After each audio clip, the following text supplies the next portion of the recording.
평소에 부모님 말씀을 잘 듣지 않는 한 소년이 있었습니다. 산속에서 모험을 즐기다가 길을 잃어버렸습니다. 해가 지기 전에는 꼭 집에 돌아와라. 산에 너무 깊이 들어가지 마라. 이렇게 늘 당부하시던 부모님의 말씀을 까마득하게 잊은 채 소년은 산속 깊은 곳으로 들어갔습니다. 해가 질 무렵에 산속에서 길을 잃은 소년은 아무리 둘러보아도 마을로 내려가는 길을 찾을 수 없었습니다. 두려움이 이 소년의 마음을 가득 엄습할 때쯤 한 사람이 이 소년을 발견하였습니다. 같은 마을에 사는 이웃집 아저씨였습니다. 아저씨는 집에까지 데려다 줄 테니 걱정하지 말라고 말했습니다. 소년은 한치의 망설임도 없이 그 아저씨를 따라 무사히 집으로 돌아오게 되었습니다. 이 소년이 망설임 없이 이웃집 아저씨를 따라올 수 있었던 것은 아저씨를 전적으로 신뢰했기 때문입니다. 신뢰의 사전적 의미를 찾아보니 믿고 의지하다라는 뜻이었습니다. 믿고 의지하기 때문에 따를 수 있습니다. 믿고 의지하기 때문에 순종할 수 있습니다. 세상이 참 어지럽습니다. 거짓과 술수가 판치고 있고 진짜와 가짜가 혼란스럽게 섞여 있습니다. 겉과 속이 다른 사람이 얼마나 많은지 서로를 향한 신뢰가 깨어져 있습니다. 우리는 지금 그런 시대를, 그런 세상을 살아가고 있습니다.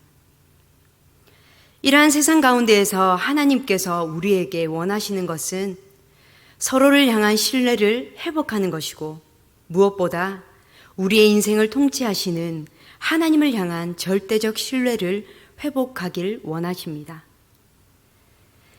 예수님께서 아버지를 온전히 신뢰하여서 이 땅에 인간으로 오시고 온 인류를 위해 십자가를 지시는 순종을 보이셨듯이 우리 또한 하나님을 전적으로 신뢰하여서 순종할 수 있는 은혜가 있기를 소망합니다. 순종은 하나님을 기쁘시게 하는 방법입니다. 하지만 실제로 순종하며 사는 그리스도인들은 그리 많지 않습니다. 왜냐하면 순종은 너무 힘든 것이라고 핑계를 댑니다. 순종은 너무 어려운 것이라고 변명합니다. 왜냐하면 왠지 순종이라면 내 것을 포기해야 할 것만 같은 무겁고 버거운 일로 느껴지기 때문입니다. 그러나 하나님을 전적으로 신뢰하는 사람은 하나님께 순종할 수 있습니다. 어떠한 말씀을 하시든 하나님을 믿고 의지하기에 순종이 쉽습니다. 결국 문제는 이 순종이 어려운 것이 아니라 우리에게 하나님을 전적으로 의지하는 믿음이 있는지 없는지를 살펴보아야 하는 것입니다. 가나에서 혼인잔치가 열리게 되었습니다. 수많은 사람들이 잔치집에 몰려들기 시작했습니다. 예수님과 예수님의 어머니, 예수님의 제자들도 이 혼인잔치에 초대받게 되었습니다. 사람들이 몰려들수록 하인들의 움직임은 더욱 바빠지기 시작했습니다. 그런데 여기저기서 여기요, 포도주요, 여기도요. 포도주를 필요로 하는 손님들의 요청이 다급해지기 시작했습니다. 손님들에게 포도주를 갖다 주기 위해 하인이 포도주를 가지러 갑니다. 그런데 이게 웬일인가요? 포도주통에 포도주가 떨어진 것입니다. 흥겨운 잔치집에 포도주가 바닥이 났으니 이거 큰일입니다. 그때 예수님의 어머니가 예수님께 이렇게 말합니다. 잔치를 베푼 자들에게 꼭 있어야 할 그 포도주가 없구나. 예수님께서는 내 때가 이르지 않았다고 말씀하십니다. 그러자 어머니 마리아는 하인들에게 다가와서 이렇게 말합니다. 예수님이 여러분에게 무엇을 말씀하시든 시키는 대로 하세요. 예수님은 하인들에게 상상치도 못한 엉뚱한 지시를 하십니다. 항아리에 물을 채우라. 이 항아리는 우리가 너무 잘 알다시피 정결 예식에 사용하는 돌 항아리입니다. 유대인들이 식사 전이나 식사 후에 손 혹은 발을 씻는 데 사용하는 물이 담긴 돌 항아리입니다. 지금 한시가 급한데 빨리 포도주를 구해와야 하는데 돌 항아리에 물을 채우라니. 필요한 건 포도주인데 물을 채우라니. 손발을 씻을 물이 지금 필요한 것이 아니라 포도주가 필요한데 왜 돌 항아리에 물을 채우라는 거지? 예수님의 이 황당한 지시에 하인들도 적잖게 당황했을 것입니다. 이 일을 어찌해야 할까요? 포도주가 떨어진 잔치집에 포도주를 채워주시기는커녕 손 씻는 돌 항아리에 물을 채우라는 예수님의 황당한 음성은 하인들의 귀에만 들리는 것이 아닙니다. 이 세상을 살아가는 그리스도인들에게도 예수님의 황당한 음성이 수시로 들려옵니다. 염려할 수밖에 없는 상황이 계속 이어지는데, 기도한다고 해서 해결될 것 같이 않아 보이는데, 아무것도 염려하지 말고 다만 모든 일에 기도와 간구로 너희 구할 것을 감사함으로 하나님께 아뢰라고 이렇게 말씀하시는 황당한 주님의 음성이 우리에게도 들려옵니다. 더 열심히 하지 않으면 다른 사람들보다 지금 뒤처지는데 예배의 자리를 지켜라, 충성된 일꾼이 되라는 하나님의 음성이 우리에게 들려옵니다. 지금 한시가 급해서 빨리 이 길을 해결해야 하는데 잠잠하라는 하나님의 음성이 들려옵니다. 이러한 하나님의 음성은 마치 포도주가 떨어진 잔치집에서 항아리에 물을 채우라는 말씀처럼 황당하게 들립니다. 요즘은 자신을 드러내고 자기를 자랑하는 일이 흔합니다. 사람들이 모인 곳이면 그곳이 어디든 자신의 소유를 드러내고 자랑합니다. 집 자랑, 차 자랑, 자식 자랑 등등 모두 다 자신이 가진 무언가를 드러내고 자랑하기에 바쁩니다. 이러한 세상 가운데 하나님은 우리에게 예수님의 십자가만 자랑하라고 말씀하십니다. 구원의 은혜만 드러내라고 말씀하십니다. 이 음성은 마치 항아리에 물을 채우라는 말씀처럼 황당하게 들립니다.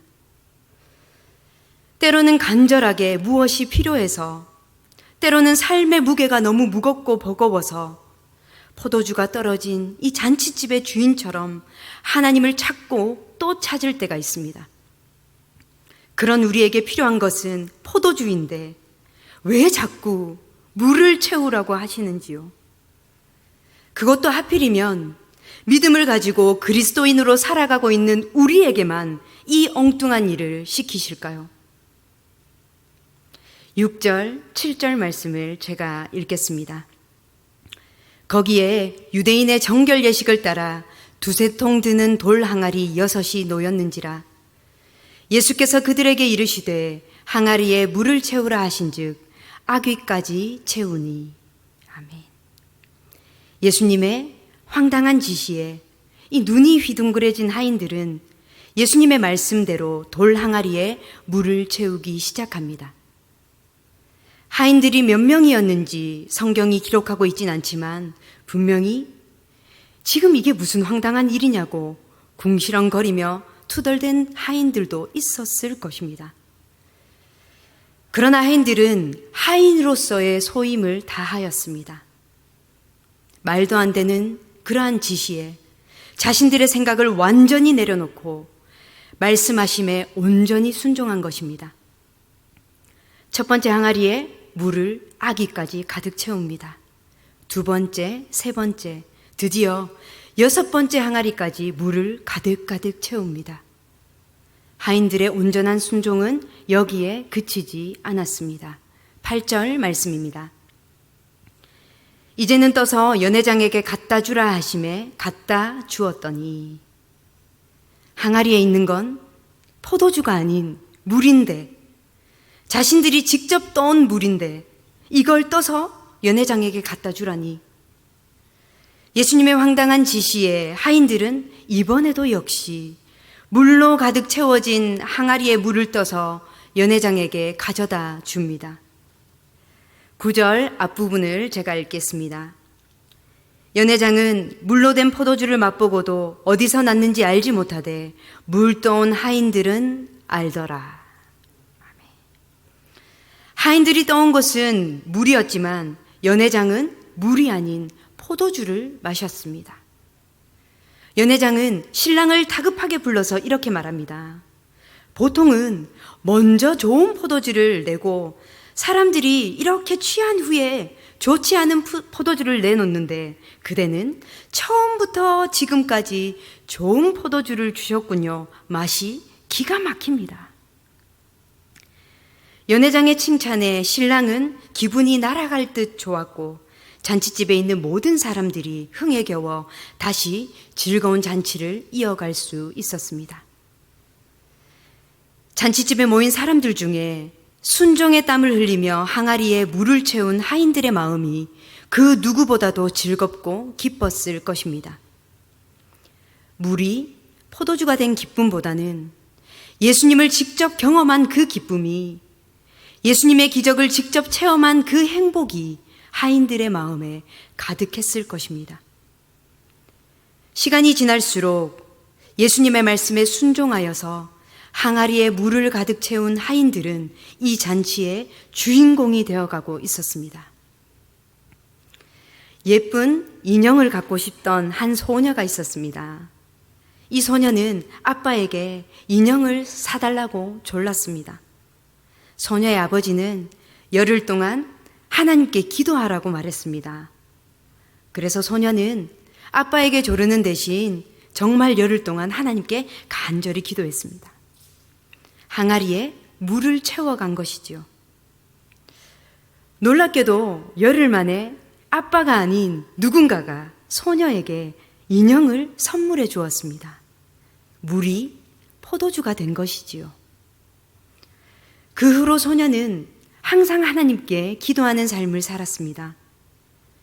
삶에 어려운 문제가 있을 때뿐만 아니라 모든 순간 하나님께 기도했습니다. 항아리에 잠잠히 물을 채워간 것입니다. 그런데 이 소녀의 항아리에 채워진 물이 때로는 포도주가 되지 않았습니다. 여전히 물만 가득할 때도 있었습니다. 하지만 소녀는 어떠한 순간에도 하나님께 기도하고 또 기도했습니다. 물로 항아리를 채워간 것이지요. 소녀가 장성한 후에 그녀의 삶은 놀랍게 변화되었습니다. 그녀의 항아리에는 어느새 물도 포도주도 아닌 하나님으로 가득 채워져 있었기 때문입니다. 그래서 그녀는 매일매일 가득 채워진 하나님으로 인해 날마다 기뻐하며 행복한 삶을 살았습니다. 하나님은 이 세상을 살아가는 그리스도인들에게 항아리에 물을 채우라는 황당한 말씀을 하실 때가 있습니다. 스펙을 쌓고 실력을 쌓아야 하는데 헌신을 하라니요. 중요한 시험을 앞두고 있는데 예배의 자리에 나아오라니요. 얼른 방법을 찾고 움직여야 하는데 잠잠히 기도하라니요. 지금 현실이 암담하고 이렇게 힘이 드는데 기뻐하라니요. 온통 염려할 것뿐인데 아무것도 염려하지 말라니요. 하나님의 말씀과 내 생각 사이의 간격이 너무 커서 순종은커녕 황당하기만 합니다. 사랑하는 성도님들, 하나님은 우리에게 늘 포도주를 주시기 위해 항아리에 물을 채우라고 말씀하시는 것은 아닙니다. 우리의 삶이 하나님으로 가득가득 채워지기 위해 항아리에 물을 채우라고 말씀하실 때도 있습니다.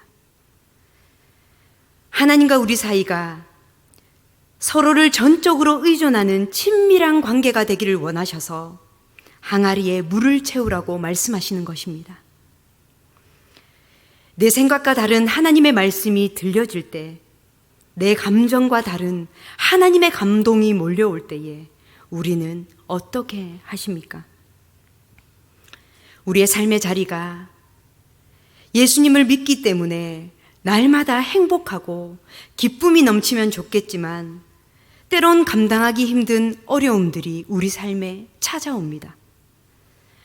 마치 모두가 즐거움을 누리고 있는 그 기쁜 잔치자리에 포도주가 똑 떨어진 문제 앞에 선 이 주인의 마음처럼 말입니다.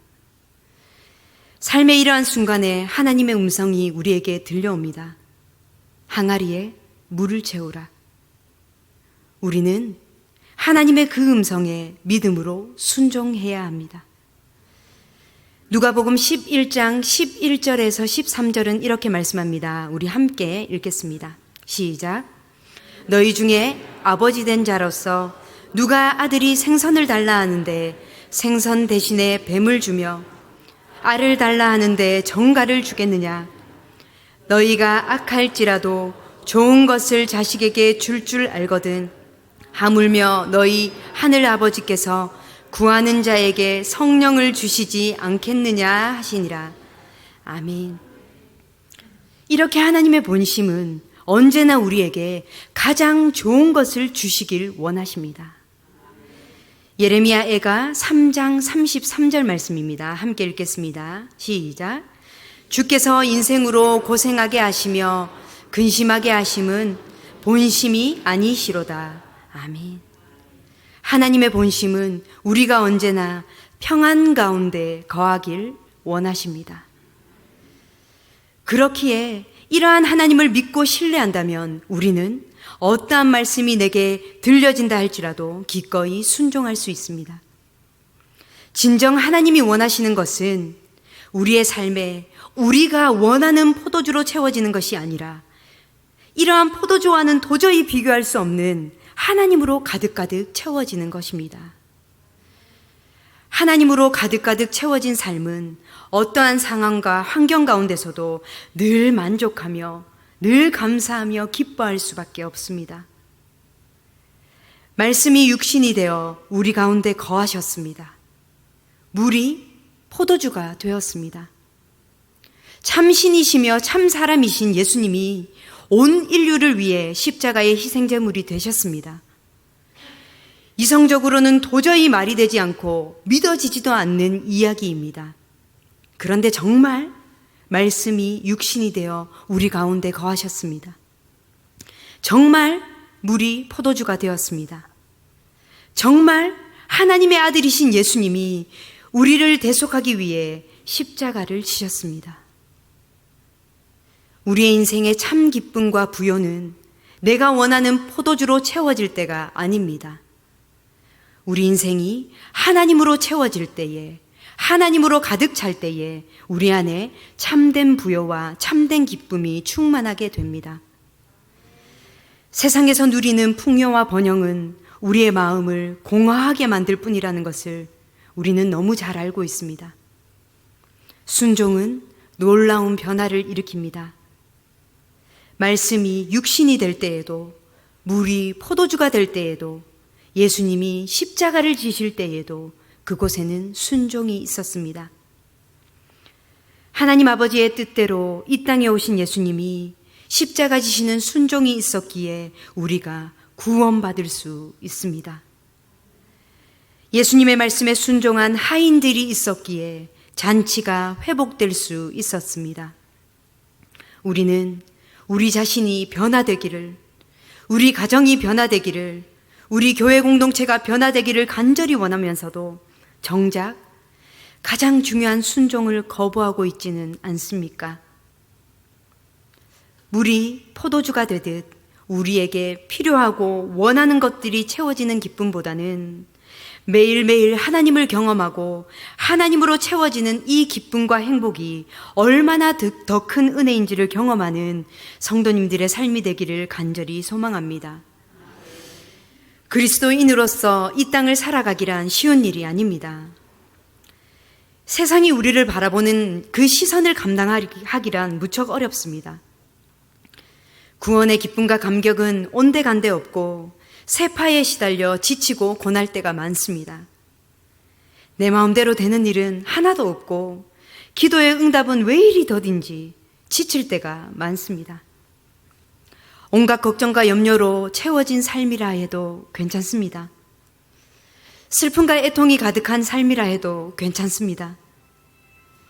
그 걱정과 염려, 슬픔과 애통을 하나님께 맡기는 하루하루를 살아간다면 나의 삶의 항아리에는 하나님으로 채워지고 있기에 우리의 삶은 이미 풍성한 은혜를 누리는 삶입니다.